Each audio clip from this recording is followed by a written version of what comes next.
வணக்கம், நான் உங்கள் மோகனா. பழமொழிக்காக இப்பொழுது நான் பேச வந்திருக்கேன். என்ன பழமொழின்னு பாருங்க.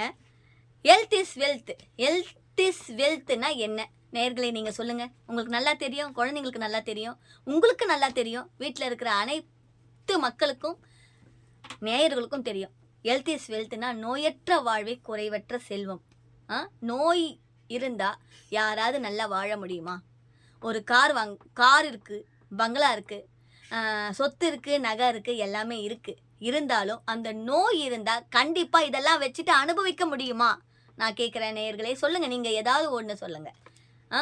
நோயற்ற வாழ்வே குறைவற்ற செல்வம்ன்ற பழமொழியை தான் நான் இப்போ எடுத்திருக்கேன். உங்களுக்கு வந்து நான் ஒரு ஒரு ஒரு இதுவாக தான் நான் சொல்கிறேன். ஒரு விஷயங்களை, சின்ன சின்ன விஷயங்களை நான் சொல்கிறேன். அதை நீங்கள் தெரிஞ்சுக்கோங்க. இது ஒரு முக்கியமான பழமொழி என்னன்னா என்று சொல்லலாம். ஆனால் எக்காலத்துக்கும் பொருந்தக்கூடிய பழமொழி என்பதை யாரும் மறுப்பதில்லை. சுவர் இருந்தால்தான் சித்திரமே எழுத முடியும்.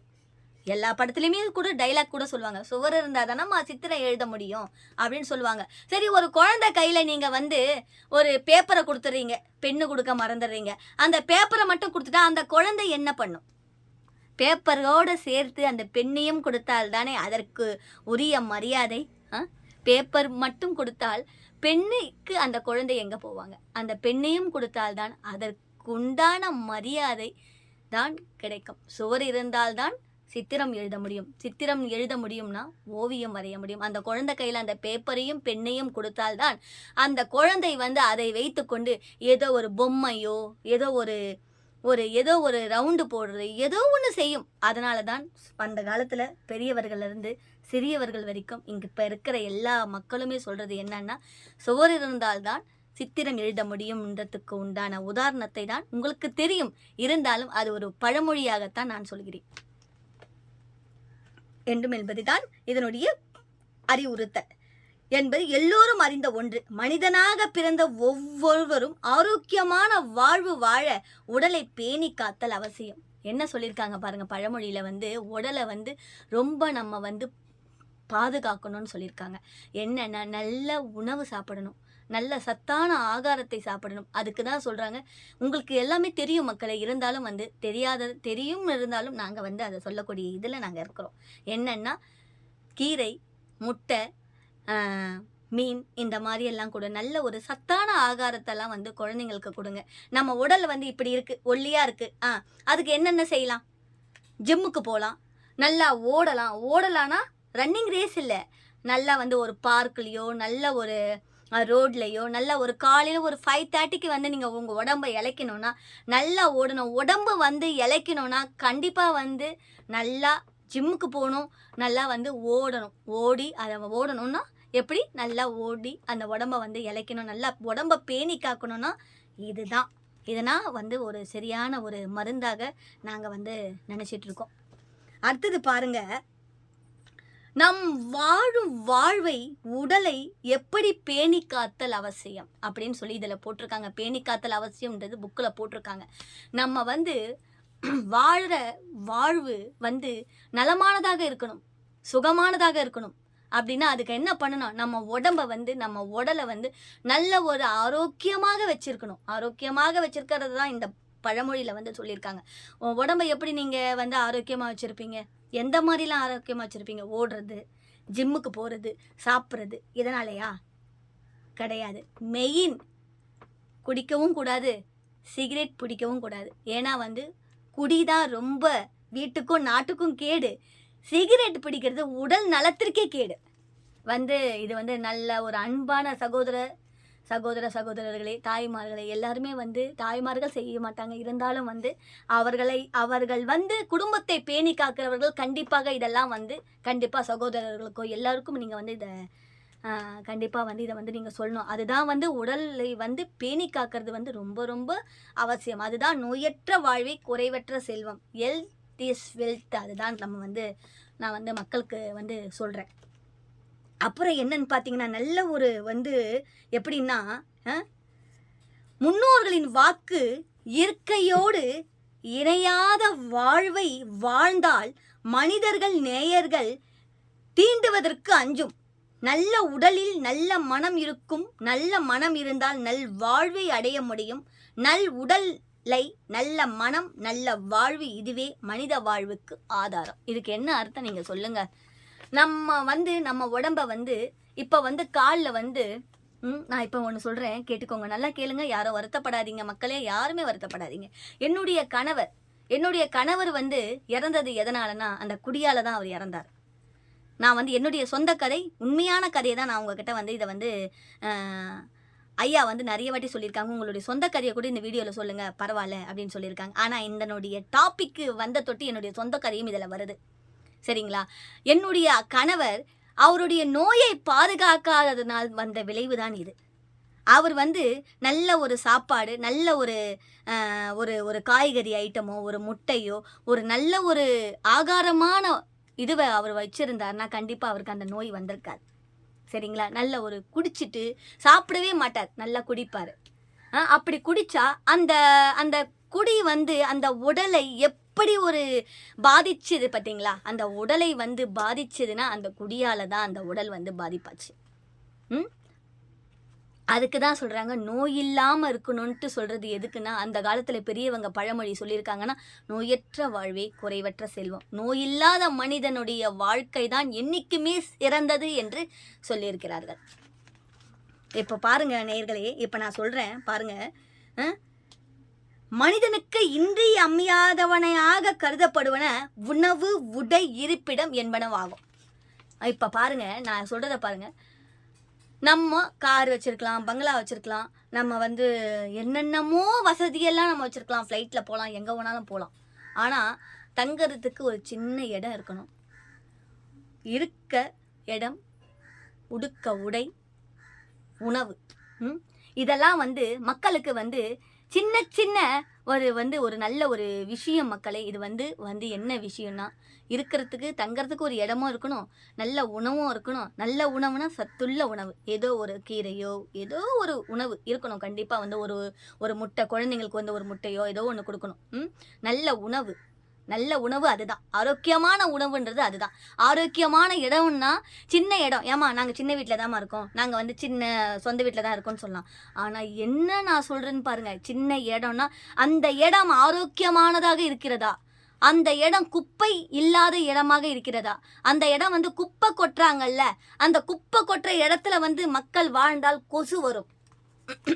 குப்பை கொட்டுற அந்த அழுக்கில் அந்த ஜனங்க எவ்வளோ பேர் வாழறாங்க, அந்த குடிசை வீட்டில் எவ்வளோ பேர் வாழறாங்க, எவ்வளோ மக்கள் அந்த அழுக்கில் இருக்கிறாங்க. அந்த அழுக்கில் இருக்கிறதுனால அவங்களுக்கு எவ்வளோ நோய் வருது, டைஃபாய்டு, வைரஸ், மலேரியா, எவ்வளோ பேர் செத்தும் போகிறாங்க. அதனால் சுகாதாரம் நல்ல ஒரு சுகாதாரமாக இருக்கணும். ஆனால் குப்பை எடுக்கிறவங்க ரொம்ப கஷ்டப்படுறாங்க. அந்த நம்ம சொல்கிறோம், நம்ம வீட்டில் உட்காந்துக்கிட்டு எல்லாத்தையும் போடுறோம். எங்கள் வீட்டில் நடக்கிற விஷயங்களை நான் சொல்கிறேன். குப்பை கொற்றவர்கள் அப்படியே அப்படியே கவரை தூக்கி தூக்கி தூக்கி தூக்கி தூக்கி தூக்கி போடுறாங்க. அந்த குப்பையை எடுக்கிறவங்களுக்கு எவ்வளோ நோய் வரும் தெரியுங்களா? அதை அவங்க எப்படி எடுக்கிறாங்க, அதை மாஸ்க்கு கூட போடாமல், கையில் க்ளவுஸு கூட போடாமல் அந்த குப்பையை அவங்க எடுக்கிறாங்களே, அவங்களுக்கு எவ்வளோ அதை நம்ம அவங்க குப்பை எடுக்கிறவங்கள நம்ம எப்படி பாதுகாக்கணும்? நம்மளுடைய அண்ணனாக, நம்மளுடைய அக்காவாக, நம்மளுடைய தங்கையாக அவங்கள நம்ம பாதுகாக்கணும். நம்மளுக்கு நோய் வந்தால் நம்ம தாங்க மாட்டோம்ல, அதே மாதிரி அவங்களுக்கும் குடும்பம் இருக்குது, அவங்களுக்கும் குழந்தைகள் இருக்குது என்று நினைச்சு அந்த குப்பை கொட்டுபவர்கள் குப்பை தொட்டியில் போடணுமே தவிர கீழே எடுத்துன்னு போய் இப்படி போட்டால் அவங்க அதை எப்படி எடுப்பாங்க? அவர்களும் மனிதர்கள் தானே. அந்த மனிதர்கள் நம்மளுடைய மனிதர்கள், நம்மளுடைய அக்கா, நம்மளுடைய அண்ணன், நம்மளுடைய தம்பி, தங்கை என்று நினைச்சு இந்த பழமொழியை பார்த்து கண்டிப்பாக குப்பை கொற்றவர்கள் குப்பை தொட்டியில் கொட்டணுமாறு தாழ்மையுடன் கேட்டுக்கிறேன். இது முடியல, இன்னும் இருக்கு. வாழ்வுக்கு தேவையானதாக நாம் எவற்றை கருதுகிறோம்? தூய்மையான காற்று, அளவான உடற்பயிற்சி, தேவையான உறக்கம், வேண்டிய ஓய்வு, சத்துள்ள உணவு ஆகியவை. இவற்றை சரியான முறையில் கடைபிடிப்பவன் ஆரோக்கியமான மனிதனாவான். நான் இப்போ சொன்னேன் பார்த்தீங்களா? ஆரோக்கியமான உணவு, சாப்பிட்ற இருக்கிற இடம், தங்கும் இடம், அப்புறமா உடுக்க உடை, இதெல்லாம் நம்ம உடுத்துகிற உடை கூட சுத்தமாக இருக்கணும்னு சொல்கிறாங்க. உடுத்துகிற உடை கூட நல்லா சுத்தமானதாக இருக்கணும்னு சொல்கிறாங்க. அந்த உடுத்துகிற உடையில கூட ஏதாவது கிருமி இருக்கா, ஏதாவது டஸ்ட் இருக்கா அப்படின்னு சொல்கிறாங்க. ஏன்னா அந்த உடுத்துகிற உடை கூட நல்ல ஒரு உடையாக இருக்க வேண்டும் என்று சொல்கிறார்கள். அதுதான் வந்து அந்த காலத்தில் இருக்கிற ஒரு பழமொழி. உணவு கூட நல்ல உணவாக இருக்க வேண்டும். நல்ல உணவுனா நீங்கள் வீட்டில் சாப்பிட்ற உணவு கூட நல்ல உணவாக, ஒரு கீரையோ ஒரு பழவஸ்தோ ஏதோ ஒரு முட்டையோ ஏதோ ஒன்று, வயசானவங்களாகட்டும் குழந்தைங்களாகட்டும் அந்த ஆரோக்கியமான உணவை கொடுத்தாதான் நல்லது. ஏன் நான் சொல்கிறேன்னா, நம்ம எவ்வளவு வசதியாக இருந்தாலும், எவ்வளோ ஒரு காரோ எவ்வளோ ஒரு இது எவ்வளோ வசதியாக இருந்தாலும் அந்த வசதியெல்லாம் நோய் இல்லாதவங்களுக்கு அந்த வசதி பொருந்தும். நோயோடு இருக்கிறவங்களுக்கு அந்த வசதி பொருந்துமா? நீ எவ்வளோதான் காசு சம்பாரிச்சாலும் எவ்வளோதான் பண்ணாலும் அந்த வசதி நம்மளுக்கு பயன்படுமா? நாளைக்கு சாவுறவனுக்கு அந்த வசதி பயன்படுமா? நான் கேட்குறேன். அந்த வசதி கண்டிப்பாக வந்து பயன்படாது. நாளைக்கு சாவுறவனுக்கு இந்த வசதியெல்லாம் இருந்தும் என்ன பயன், என்ன பிரயோஜனம்? அதனால தான் நோயற்ற வாழ்வே குறைவற்ற செல்வம் என்று சொல்கிறார்கள். ஒருவனுக்கு ஏராளமான, இப்போ நான் பேசினேன் பார்த்தீங்களா, நான் பேசினதான் இந்த புக்குலேயும் போட்டிருக்காங்க. ஒருவனுக்கு ஏராளமான பணம், சொத்து, பதவி, பகட்டு என எவ்வளவோ இருக்கலாம். இவை எல்லாம் இருந்தும் அவனுக்கு ஆரோக்கியம் இல்லை என்றால் மற்றவை அவனுக்கு அவனுடைய வாழ்க்கைக்கு பயன்படாமல் போய்விடுவதில் வியப்பு என்ன இருக்கிறது? அதாங்க இப்போ நான் சொன்னேன் பார்த்தீங்களா, அந்த பகட்டான வாழ்க்கை, அந்த ஒரு போலியான வாழ்க்கை, அந்த போலியான நடிப்பு, அதெல்லாம் இருக்குது பார்த்தீங்களா, அதெல்லாம் வந்து நோய்க்கு அப்பாற்பட்டது அப்படின்னு தான் வந்து இதில் வந்து சொல்லியிருக்காங்க. நோய்க்கு அப்பாற்பட்டது. நோய் இருக்கிறவங்க இந்த பகட்டான வாழ்க்கை என்னதான் வாழ்ந்தாலும் ஒன்றுமே சொல்கிறதுக்கு இல்லை. இப்போ டாக்டருங்க வந்து சொல்கிறாங்க, சாரி கோச்சுக்காதீங்க, இந்த மாதிரி அவர் வந்து 2 நாளில் இறந்துருவாங்க, 3 நாளில் இறந்துருவாங்க அப்படின்னு சொல்கிறவங்களுக்கு நீங்கள் என்ன, அந்த காரில் போவீங்க, ஜாலியாக போவீங்க அப்பா அப்படின்றோம். அந்த டாக்டர் அவங்க சொல்லும்போது அந்த சந்தோஷத்தை அவங்களால ஏற்றுக்க முடியுமா? நம்ம இவ்வளோ சொகத்தை நம்ம விட்டுட்டு போகிறோமேன்ற இதுதான் மனசுக்குள்ளே ஓடின்னு இருக்குமே தவிர இதை அனுபவிக்க முடியுமா அவங்களால? சொல்லுங்க நேயர்களே, நீங்கள் சொல்லுங்கள். இதை வந்து அனுபவிக்கிறதுக்கு அவங்களுக்கு அந்த மனநிலை எப்படி இருக்கும்? அதுதான் வந்து இங்கே இந்த பழமொழி வந்து சொல்லுது. வாழ்க்கைக்கு பயன்படாமல் போய்விடுது வியப்பு என்ன இருக்கிறது? அதுதான் வந்து அவங்க வியந்து பார்க்குறாங்க. நம்ம இவ்வளோ வசதியெல்லாம் விட்டுட்டு நம்ம 2 நாளில் போக போகிறோமே, 3 நாளில் போக போகிறோமே, இவ்வளோ ஒரு பகட்டான வாழ்க்கையை நம்ம வாழ்ந்தோம், ஆனால் இப்போ நம்ம சாவ போகிறோமேன்றதை நினச்சி அவங்க வந்து உள்ளுக்குள்ளேயே மனதை குமுறுகிறார்கள். அதுதான் வந்து இதை இந்த பழமொழியில் சொல்லியிருக்காங்க. அப்புறம் அவனுடைய சொல்லுக்கு கட்டுப்பட ஏவலுக்கு ஓடி வர ஆட்கள் பலர் இருக்கலாம். பொருளாதார வசதிகள் பொன்னும் மணியும் குவிந்திருக்கலாம். இப்படிப்பட்ட செல்வ செழிப்பில் கொழிக்கும் ஒருவன் நோய்வாய்ப்பட்டிருந்தால் அவனுடைய நிலைமையை உணவை உண்ண முடியுமா? படுக்கையில் படுத்துவிடன் எவ்வித கவலையின்றி உறங்க முடியுமா? ஒவ்வொரு நடியும் சுற்றியிருக்கும் வசதிகளை எண்ணி பாராது மரணத்தை அல்லவா எதிர்நோக்கி இருக்க வேண்டும் அப்படின்னு சொல்லி இந்த பழமொழி வந்து சொல்லியிருக்கிறாங்க. நல்ல ஒரு கருத்துக்களை அவங்க சொல்லியிருக்காங்க நேயர்களே. நான் வந்து சொல்கிறேன், அந்த கருத்து என்னன்னா, எவ்வளோதான் நம்மளுக்கு சொத்து இருந்தாலும், எவ்வளோதான் நம்மளுக்கு சுகங்கள் இருந்தாலும், எவ்வளோதான் நம்மளுக்கு பகட்டான வாழ்க்கை இருந்தாலும், நாளைக்கு மரணத்தை சந்திக்கிறவர்கள் இதை வாழ முடியுமா அப்படின்றது தான் வந்து இதனுடைய கருத்தை வந்து அவங்க வந்து சொல்லியிருக்காங்க. என்னதான் உணவு இருந்தாலும், என்னதான் உடுத்த உடை இருந்தாலும், என்னதான் இருக்க பங்களா காரு எல்லாமே இருந்தாலும், நாளைக்கு சாவுறவங்களுக்கு இதெல்லாம் நான் அடியாட்கள் வேலையாட்கள் இவங்கெல்லாம் இருந்தாலும் இந்த இதுவை பண்ண முடியுமா, அதாவது இதெல்லாம் அனுபவிக்க முடியுமான்றது தான் இந்த பழமொழியுடைய கருத்து. அப்புறம் துயரத்தையும் வருத்தத்தையும் அல்லவா தன் வாழ்நாள் முழுவதும் சுமந்து கொண்டிருக்க வேண்டும். ஆனால் ஆரோக்கியமான மனிதர்களின் வாழ்க்கை பாதையை வேறு அவர்களால் வாழ்க்கையில் ஒவ்வொரு நிமிடத்தையும் ஆனந்தமாக கழிக்க முடிகிறது.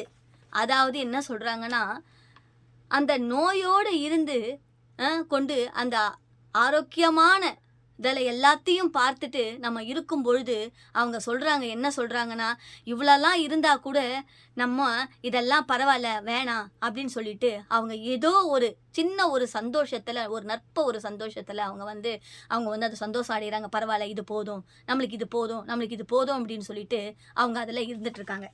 அப்புறம் பாருங்கள், தம்மால் வாழ்க்கையில் சாதித்து செல்வத்தை பெற முடியும் என்ற நம்பிக்கையை பெற முடிகிறது அவங்களால. அதாவது வந்து நோய் வந்து கொஞ்சம் கொஞ்சமாக அவங்களுக்கு வந்து அது வந்து குறையும் போது அந்த ஒரு நம்பிக்கையை வந்து வேணாம் இது போதும் என்ற ஒரு மனப்பான்மை வந்து அவங்களுக்குள்ளேயே தன்னாலே எழுந்து கொண்டிருக்கிறது நேயர்களே.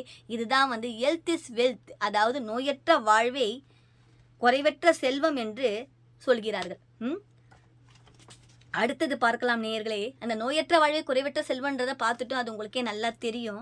இப்போ பாருங்க, if there is a will there is a way அப்படின்னா மனம் இருந்தால் மார்க்கம் உண்டு. நம்ம வந்து பழமொழி நிறைய பெரியவங்க சொல்லுவாங்க, ஏண்டி உனக்கு கொடுக்குற மனசு இருந்தால் தாண்டி இதில் இருக்கும், உனக்கு உனக்கு கொடுக்குறதுக்கே மனசு இல்லை, அதில் வேறு மார்க்கம் உண்டா அப்படின்னு சொல்லிட்டு பெரியவங்க வந்து நிறைய சொல்லுவாங்க. அது வந்து கொடுக்குற குணம் இருந்தால் தான் வந்து, அதை வந்து சட்டியில் பானைன்னு ஏதோ பழமொழி சொல்லுவாங்க. அந்த பெரியவர்கள் சொல்கிற பழமொழி தான் இங்கே பாருங்க, அதுக்கு நல்லா சொல்லியிருக்காங்க பழமொழி. உலகில் மனிதனாக பிறந்த ஒவ்வொரு வாழ்க்கையிலும் ஏதாவது சாதிக்க வேண்டும் என்று விரும்புவதுண்டு. செய்த சாதனைக்குரிய புகழையும் பெருமையும் அடைய வேண்டும் என்று ஆசைப்படுவதுண்டு. ஆனால் ஆசைப்படுபவர்கள் எல்லோருமே அவர்கள் விரும்பும் காரியங்கள் நடைபெற்று விடுவதில்லை. சிலர் பெரிய பெரிய சாதனைகளை சாதிக்கிறார்கள், பலர் மிக மிக சாதனைகளை சாதிக்கிறார்கள், பலர் மிக மோசமான தோல்விகளை தழுவுகிறார்கள். நேர்களே, இது வந்து நான் வந்து என்னுடைய கருத்தையும் இதில் வந்து நான் வந்து முன்வைக்கிறேன். என்ன கருத்துன்னு நான் சொல்கிறதுன்னா, சாதிக்கணும், ஏதாவது சாதிக்கணும், ஏதாவது சாதிக்கணும், ஏதாவது சாதிக்கணும்னு சொல்லிட்டு இருப்பாங்க. அப்போது நான் வீட்டில் இருந்துக்கிட்டே என்ன பண்ணுறது, யூடியூப் எப்படி பண்ணுறது, எப்படி வீடியோ எடுக்கிறது, எப்படி ஃபோட்டோ எடுக்கிறது அப்படின்லாம் வந்து நான் வந்து நிறைய நாள் வந்து கணவர் இழந்தப்போ நான் வந்து யோசிச்சுட்ருப்பேன். இது எப்படி பெண்கள் எப்படி எப்படியோ ட்ரெயின் ஓட்டுறாங்க, ஃப்ளைட் ஓட்டுறாங்க, கார் ஓட்டுறாங்க, பஸ்ஸு ஓட்டுறாங்க, லாரி ஓட்டுறாங்க, டெம்போ ஓட்டுறாங்க, சைக்கிள் ஓட்டுறாங்க, மோட்டர் சைக்கிள் ஓட்டுறாங்க, எல்லாமே ஓட்டுறாங்க. நம்மளுக்கு என்னடா ஒன்றுமே தெரியலையே, மண்ணு மாதிரி இருக்கிறோமே, இப்படி வீட்டில் உட்காந்துக்கிட்டு அடைஞ்சே கிடக்கிறோமே, என்ன பண்ணுறது யோசிச்சுருக்கும்போது, அப்போது ஒரு ஐயா என்னுடைய ஃபோனில் தொலைபேசியில் தொடர்பு கொண்டு, எம்மா இந்த மாதிரி இருக்குது, நீங்கள் வந்து உங்களுடைய இதை பண்ணுங்க, உங்களுடைய கதைகளை சொல்லுங்கள், உங்களுடைய விடுகதைகளை சொல்லுங்கள், பழமொழிகளை பேசுங்க, இந்த மாதிரிலாம் சொல்லும் பொழுது நம்ம வந்து ஒரு 3 நாள் பண்ண ஒர்க்குக்கு கொஞ்சம் பலன் கிடச்சிது. அதுதான் வந்து நான் வந்து அவார்டே இல்லாமல் ஒரு சாதனையாக நான் நினைக்கிறேன். ஆனால் வந்து இந்த சாதனை போதாது, இன்னும் பெரிய பெரிய சாதனைகளை எடுக்கணும்னா நான் வந்து சின்ன சின்ன விதையை நான் விதைக்கணும். கண்டிப்பாக வந்து சின்ன சின்ன ஒரு பாடத்தை நான் கற்றுக்கணும். இதுதான் இப்படிதான்னு உங்கள் குழந்தைங்களுக்கு நீங்கள் சொல்லிக் கொடுங்க. வந்து ஓகே இப்போ போதாது, பத்தாது, இன்னும் கொஞ்சம் பத்தாது வந்து நீங்கள் மோட்டிவேஷன் பண்ணிகிட்டே இருங்க. அதுதான் வந்து நம்ம அடைய வேண்டும் என்று ஆசைப்படுவதுண்டு. ஆனால் ஆசைப்படுபவர்கள் எல்லோருக்குமே அவர்கள் விரும்பும் காரியங்கள் நடைபெற விடுவதில்லை. பார்த்துக்கோங்க, விடுவதில்லை. சிலர் பெரிய பெரிய சாதனைகளை சாதிக்கிறார்கள், பலர் மிக மோசமான தோல்விகளை தழுவுகிறார்கள். தங்களுடைய தோல்விகளுக்கு அதிர்ஷ்டமில்லை என்றும் விதியின் சதி என்றும் பழியை சுமத்திவிட்டு பாராமுகமாக இருந்து விடுவார்கள். அதாவது விதி மேலே, நம்ம மேலே இருக்கிற இதுவை பண்ணாமல், என்னம்மா விதிப்பா, அந்த விதிப்படி தான் எல்லாமே நடக்குது, நம்ம கையில் என்னப்பா இருக்குது, எல்லாமே இந்த விதி தான், இந்த விதி சதி செய்து நம்ம என்ன பண்ண முடியும் சொல்லுங்கள் பார்க்கலாம். இந்த விதி தான், எல்லாமே இந்த விதி மேலே தான் பழி போகிறோமே தவிர, நம்ம வந்து அந்த விதி மேலேயும் நேரத்து மேலேயும் அந்த காலத்து மேலேயும் தான் பழிய போடுறோமே தவிர, நம்ம வந்து கரெக்டாக இருக்கணும், நம்ம வந்து சாதனை புரியணும், நம்மளால் முடியும் அப்படின்ற ஒரு எண்ணம் என்னைக்கு வருதோ அன்றைக்கி தான் கண்டிப்பாக வந்து நம்ம வெற்றி பெறுவோம். அதை தான் வந்துங்க நல்லா அவங்க வந்து சொல்லியிருக்காங்க. இவர்களுடைய தோல்விகளுக்கு உண்மையான காரணம் என்ன, அதை அவங்க சொல்லியிருக்காங்க பாருங்களேன். இவர்களுடைய தோல்விகளுக்கு காரணம் என்ன, இவர்களே தான் காரணம். அதான் இப்போ நான் சொன்னேன் பார்த்தீங்களா, விதி மேலே காரணம், காலத்து மேலே காரணம், நேரத்தின் மேலே காரணம் போடாதீங்க, உங்களுடைய தப்புக்கு நீங்கள் தான் காரணம் என்று அவர்கள் வந்து நல்லாவே சொல்லியிருக்காங்க. என்றால் வியப்பாக இருக்கிறதா? ஆம், நாம் எதையாவது சாதிக்க வேண்டும் என்ற ஆவல் மட்டும் இருந்தால் போதாது, அதை நிறைவேற்றுவதற்குரிய மனத்திடமும் இடையூறுகளை கண்டு அஞ்சாத மன முதிர்ச்சியும் அவசியம் தேவை. அதாவது எதை கண்டும் பயப்படாதீர்கள், எதை செய்ய வேண்டுமானாலும் நியாயமான முறையில், ஒழுக்கமான முறையில் நீங்கள் செய்யணும்னு நினச்சிங்கன்னா கண்டிப்பாக பயப்படாதீர்கள் மக்களே. தைரியமாக முன் வந்து இதை நம்ம செய்யலாம். ட்ரெயின் ஓட்ட கூட கற்றுக்கலாம். ஆமாம், லேடிஸ் பெண்களால் முடியாதது ஒன்றுமே இல்லை. நம்ம ஐயா சொன்ன மாதிரி, ஐயா வந்து என்னை வந்து ஊக்குவப்படுத்தலைன்னா, நீங்கள் வருவீங்கம்மா, உங்களுக்கு குரல் நல்லா இருக்குது, நீங்கள் வாங்க, உங்கள் குரல் நல்லா இருக்குது, நீங்கள் வாங்கன்னு என்னை வந்து ஒரு தொலைபேசி மூலியமாக வந்து ஒரு எந்த ஒரு இதுவும் இல்லாமல் வந்து, இந்த காலத்தில் வந்து வேலை கொடுக்குறவங்க கூட நீ இத்தனை லட்சம் கொடுத்தாதான் நான் உன்னை வேலையில் சேர்ப்பேன்னு சொல்லுவாங்க. ஆனால் அந்த ஐயா வந்து நல்லா இருக்கணும், அவங்க குடும்பத்தோடு நல்லா இருக்கணும். அந்த ஐயா வந்து எதுவுமே இல்லாமல், பாப்பா நீங்கள் வந்து உங்களுடைய எல்லாமே நீங்கள் கற்றுக்கிட்டு நீங்கள் நல்லபடியாக போய் பெரிய இடத்துல நீங்கள் வாழ்ந்து நீங்கள் என்ன இந்த ஐயா தான் காரணம்னு சொன்னீங்கன்னா அந்த ஒரு பெருமையே போதும் சொன்ன அந்த ஐயாவை தான் நான் வந்து இதில் வந்து மனசு இருந்தால் மார்க்கம் என்ற ஒரு இதுக்கு நான் வந்து உதாரணமாக வச்சிருக்கிறேன். தங்களுடைய செயல்களை சிறப்பாக செய்ய சீரான பாதையை அமைக்க முதலில் முன் வர வேண்டும். அதாவது நான் சொல்லட்டுமா நேயர்களே, சீராகவும் சிறப்பாகவும் இருக்கணும்னா அதுக்கு அர்த்தம் வந்து என்னன்னா, நம்மளுடைய வேலைகள் வந்து நல்ல வேலைகளாக இருக்க வேண்டும், நல்ல ஒழுக்க நெறியில இருக்க வேண்டும், நம்ம பேசுகிற வார்த்தைகள் வந்து கரெக்டாக இருக்க வேண்டும், நம்ம பண்ணுற தொழிலில் நேர்மையாக இருக்கணும். அதுதான் வந்து சொல்கிறது வந்து என்னென்னா, நேர்மையாக இருங்க, ஒழுக்கமாக இருங்க, எல்லாமே நல்லது நடக்கும்ன்ட்டு. அதுக்கு தான் அது வந்து மனசு இருந்தால் மார்க்கம் ஒன்றுன்றதுக்கு அர்த்தம் அதுதான். அதுக்கு வந்து பழமொழி ஒன்று சொல்லியிருக்காங்க, எண்ணி துணிக கருமம் துணிந்த பின் எண்ணுவோம் என்பது இழுக்கு.